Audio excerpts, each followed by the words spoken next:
Assalamualaikum warahmatullahi wabarakatuh. Waalaikumsalam warahmatullahi wabarakatuh. Selamat siang. Selamat siang, Pak Riki. Gimana? Sehat? Alhamdulillah. Alhamdulillah. Sehat. Ya Pak.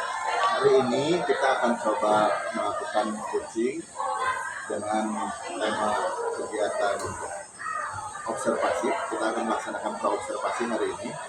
Terus Pak, untuk observasi yang akan Bapak lakukan nanti itu kira-kira tujuan pembelajarannya apa ya Pak?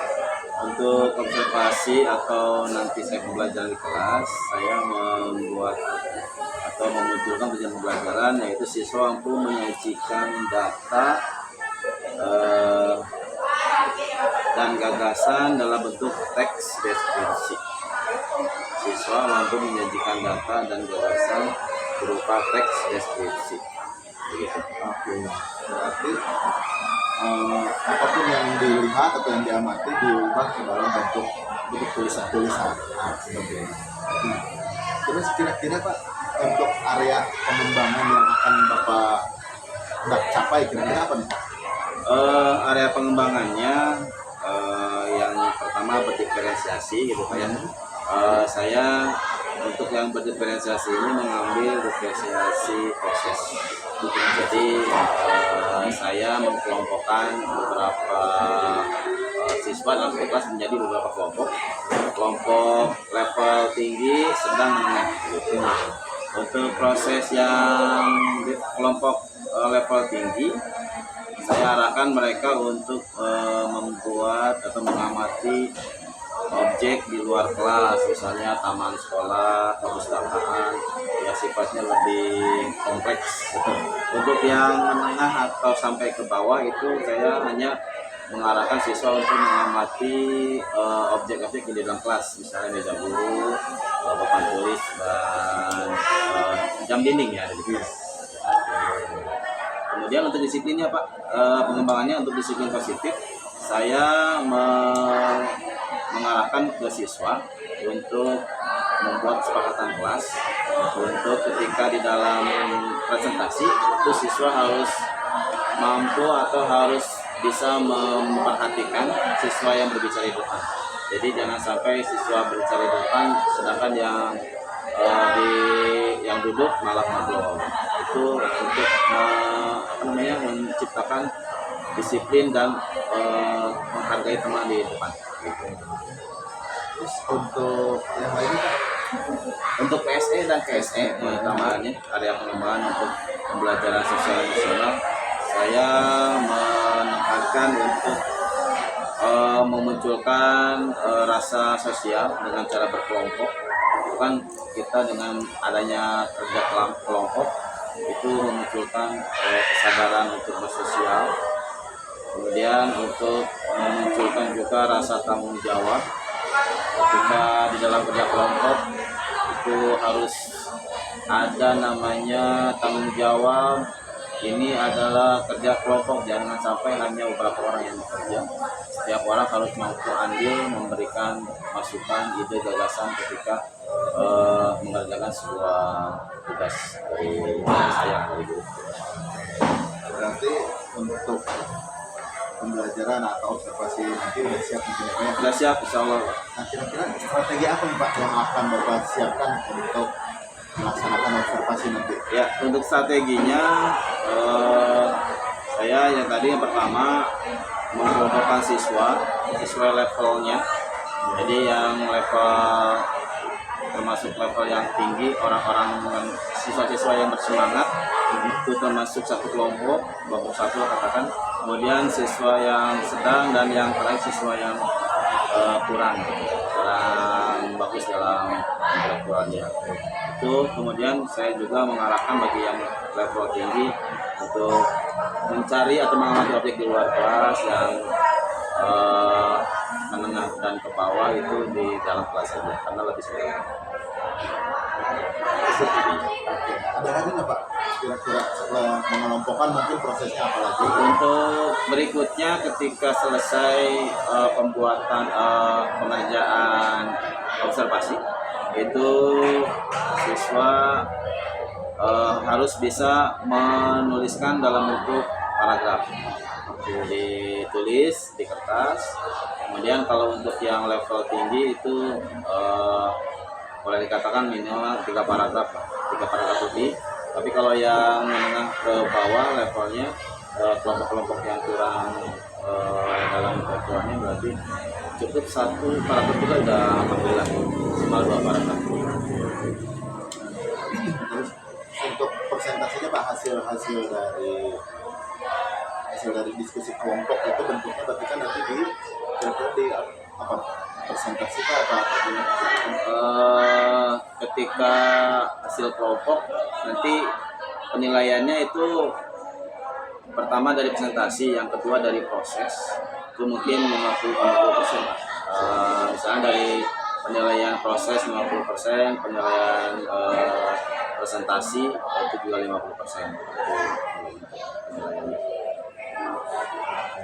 Berarti untuk observasi nanti Bapak udah siap ya? Insya Allah siap Pak. Alhamdulillah, ya semoga apa yang sudah disusun bisa dilaksanakan dengan baik dan tetap intinya berpusat kepada murid-murid ya. Oke, siap. Sekali lagi terima kasih Pak Sama-sama, sudah sama-sama Pak Iki.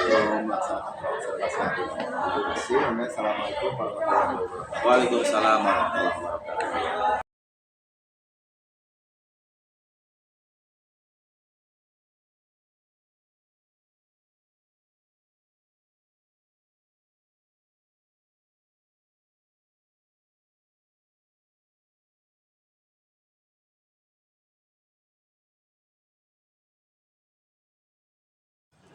Oke.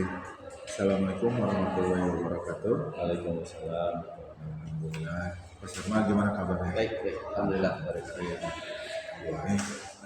Hari ini kita akan coba untuk melakukan pasca observasi atau wawancara pasca observasi setelah kemarin kita melakukan praobservasi dengan melakukan wawancara juga sama, terus ada observasi mengajarnya kita sudah melakukan kemarin di kelas 7C gitu. Dengan temanya kemarin itu Menulis teks deskripsi.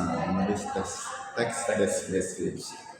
Nah, kira-kira Pak, pengalaman yang kemarin setelah kita observasi, apa yang Bapak dapatkan atau Bapak simpulkan dari kegiatan mengajar kemarin?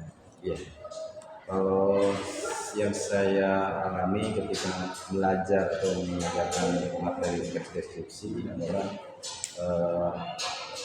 alhamdulillah sebagian besar siswa dari yang tujuan pembelajaran yang saya munculkan, alhamdulillah umumnya sudah berhasil, ya, sudah mampu menuliskan teks deskripsi dengan sesuai arahan begitu.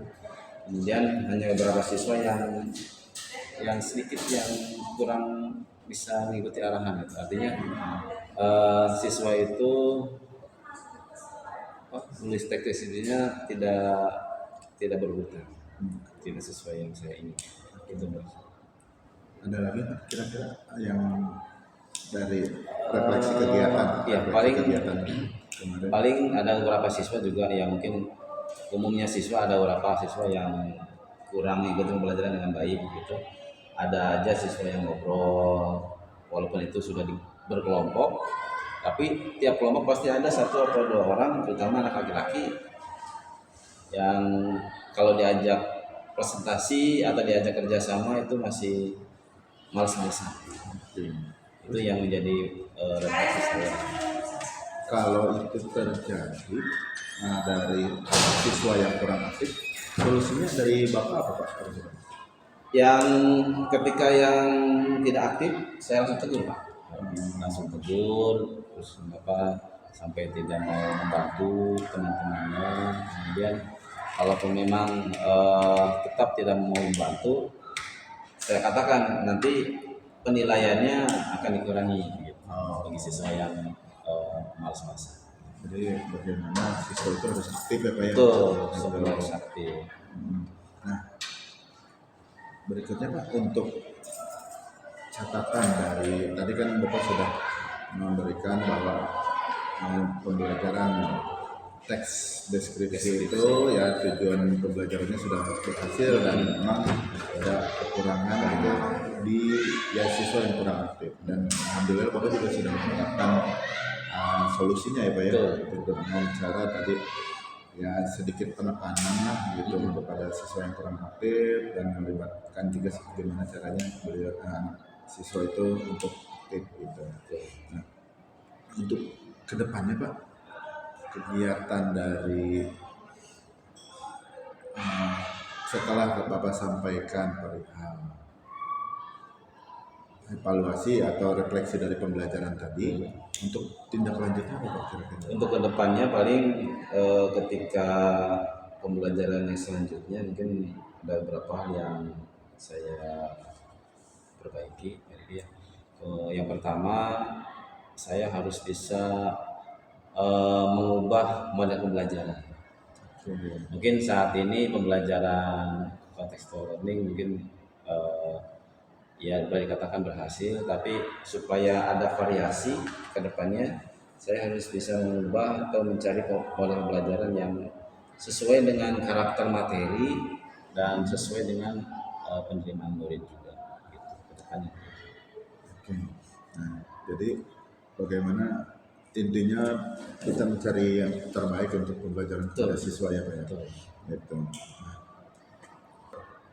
kegiatan apa materi dari tes deskripsi ini ya tindak lanjutnya paling akan mencoba untuk merubah atau model pembelajarannya.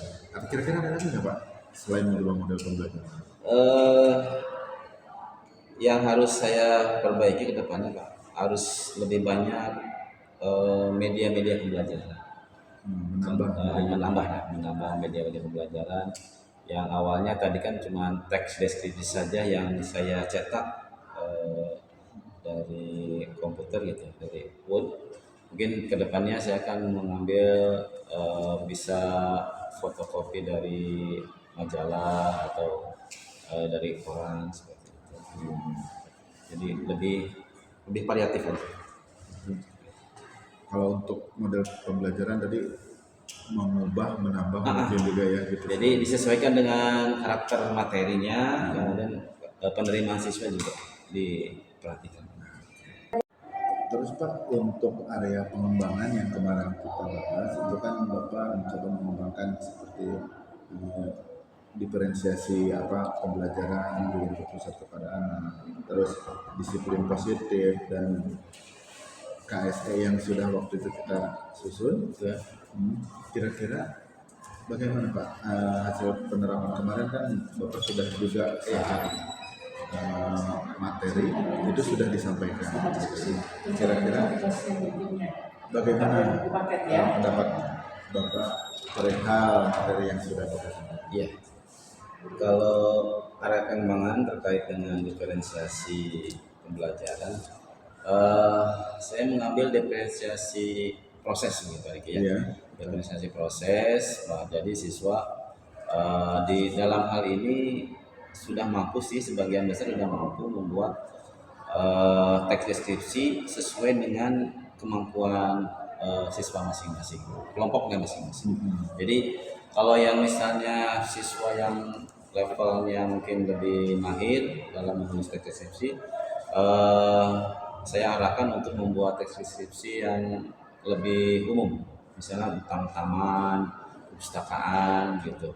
Kemudian untuk siswa yang levelnya mungkin di bawah atau rendah, saya anjurkan siswa untuk mengamati benda-benda yang di sekitaran kelas aja, misalnya mengamati meja guru, mengamati papan tulis, jam dinding di kelas, seperti itu diferensiasinya.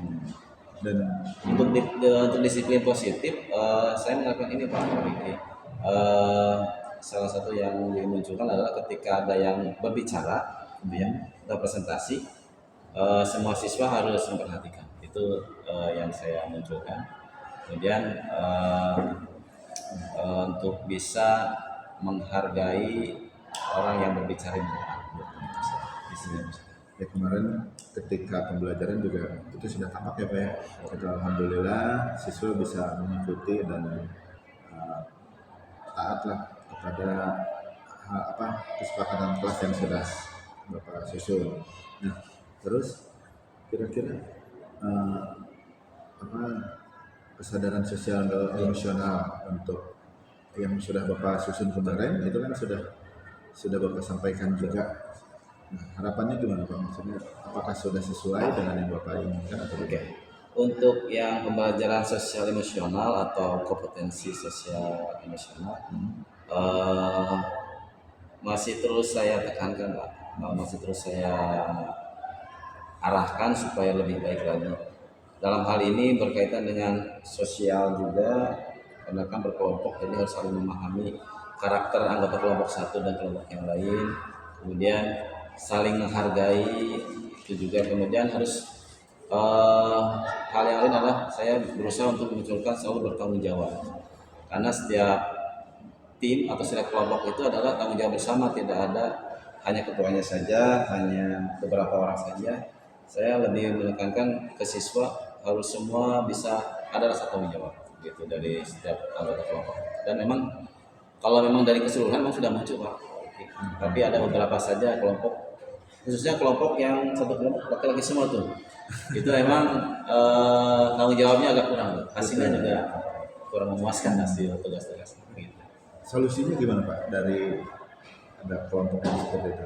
Solusinya saya istilahnya harus standby di dekat kelompok itu.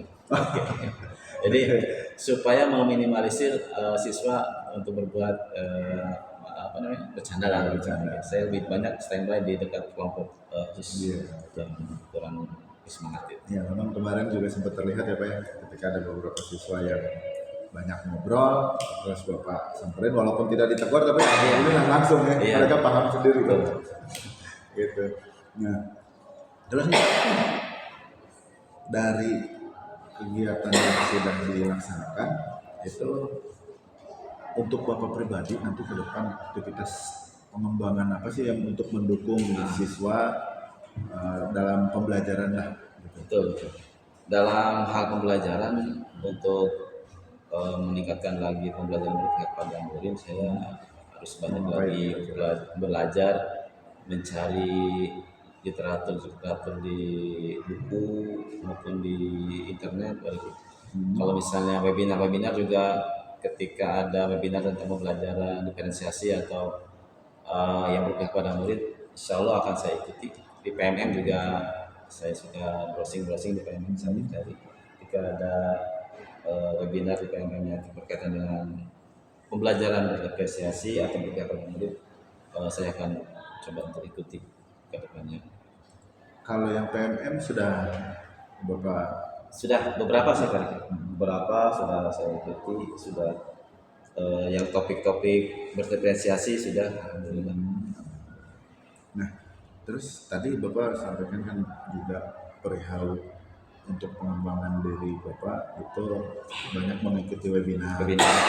Selain webinar mungkin ada apa lagi Bapak? Untuk selain webinar, saya berdiskusi atau berkolaborasi ngobrol dengan teman sejawat, Pak. Khususnya teman-teman guru yang sudah senior, sudah banyak pengalamannya ya, itu rumpun maupun lintas rumpun bahasa. Kita ambil trik-trik beliau dalam mengajar, dalam mengantisipasi atau pengelolaan kelas, bagaimana caranya supaya kelas tidak ribut, supaya kelas nyaman dan siswanya semangat belajar gitu. Kira-kira tujuan dari mengikuti itu apa tujuan utama Bapak lah untuk mengikuti tadi seminar atau webinar dan yang lain? Ya, tujuannya adalah saya untuk meningkatkan kompetensi saya Pak Riki. Jadi potensi kita itu jangan hanya di satu level seperti itu saja. Kita harus bisa menaikkan level ke yang lebih tinggi gitu. Karena perkembangan pendidikan terus berkembang, kemudian siswa juga terus bervariasi ininya permasalahannya, maka kita harus mengupgrade diri dengan kondisi yang kekinian gitu. Itu sih tujuannya supaya bisa mengikuti zaman. Nah, kan selama ini juga Bapak sudah berdiskusi dengan sejawat atau mempelajari PMM gitu kan. Nah, kira-kira ukuran keberhasilan yang sudah Bapak lakukan atau yang sudah Bapak pelajari dan Bapak terapkan itu seperti apa Pak? Ukuran keberhasilannya adalah ketika saya sudah mampu mengaplikasikan teori-teori yang saya dapat gitu ke realita di kelas gitu. Memang antara teori dengan praktek itu eh, belum maksimal, yang saya rasakan itu belum maksimal bisa dipraktikkan gitu teorinya itu. Tapi eh, insya Allah kedepannya sedikit-sedikit akan saya coba teori-teori yang seharusnya dilakukan untuk saya coba di kehidupan nyata di kelas itu saya secara bertahap. Nah, kira-kira untuk mengembangkan kompetensi itu perlu pendukung nggak Pak untuk menjalankan apa yang dicita-citakan diharapkan oleh Bapak? Ya pasti saya butuh dukungan khususnya dari pimpinan apalagi ya pimpinan dalam hal ini kepala sekolah butuh dukungan sekali karena kalaupun kita punya program sebagus apapun kalau pimpinan kita tidak mendukung maka akan gagal semua.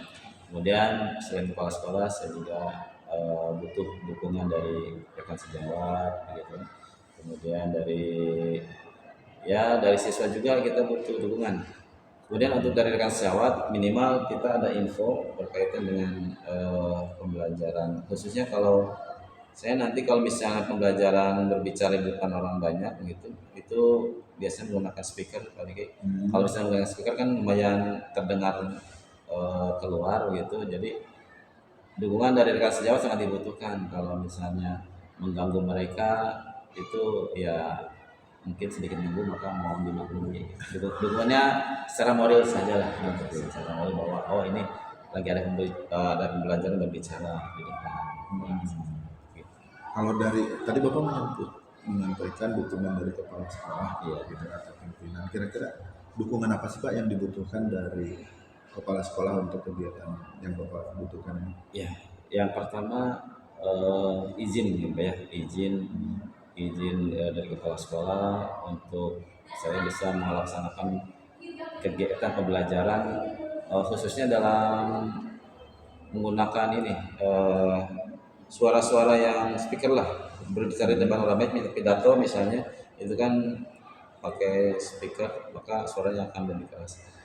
Saya butuh dukungan izinnya dari Bapak Kepala Sekolah untuk bisa memakai itu. Kemudian yang kedua penyediaan speakernya sendiri gitu. Karena di sini kelas banyak, gurunya juga mungkin kalau misalnya speakernya hanya satu, ketika dibutuhkan banyak rame-rame maka nggak akan kebagian. Maka saya mohon dukungan sarana dari speakernya itu dari kepala sekolah. Gitu sih. Nah, tadi juga Bapak menyampaikan kan untuk dukungan dari rekan sejawat itu ya pengertian lah ya, pengertian bagaimana memang ketika penggunaan speaker itu mungkin bisa mengganggu kelas sebelah Betul, gitu ya. itu pengertian dari rekan-rekan. Nah, kira-kira solusinya apa Pak ketika nanti mungkin ada guru yang mengeluh Iya. berisik nih gitu misalkan Mungkin kira-kira kalau misalnya ada yang seperti itu mungkin yang bisa langsung saya lakukan adalah mengurangi volumenya dari speaker itu. Kemudian kalau misalnya memang masih terdengar juga berarti tidak menggunakan speaker begitu untuk mengantisipasi memang ada rekan yang merasa terganggu dengan pembelajaran saya di kelas yang menggunakan speaker. kira-kira kalau selain pakai speaker mungkin karena tadi mengganggu terus solusinya apa biar siswa ini fokus dapat nangkap materi gitu. Kalau Menggunakan misalnya ada pakai apa gitu. iya. Kalau misalnya tidak pakai speaker ya kalau speaker terlalu keras kedengar keluar ya berarti sama sekali tidak pakai speaker. Menggunakan bicara normal saja tanpa speaker. Insya Allah sih kalau misalnya kita bisa bersuara keras, siswa bisa ngomong dengan suara keras akan terdengar semua gitu. Dan kita harus ekstra mendiamkan gitu ya pendengar siswa yang lain yang mendengarkan harus bisa fokus diam dan mendengarkan yang berbicara. Nah itu butuh tantangan tersendiri. Iya, betul. Nah, kalau tadi kita sudah dari kepala sekolah, dukungannya, izin dan yang lainnya. Terus rekan sejawat. Nah, terakhir mungkin tadi Bapak sampaikan dari siswa itu Dari sendiri siswa, ya, Pak, baik, iya. untuk mendukung ini. Gimana, Betul. Pak?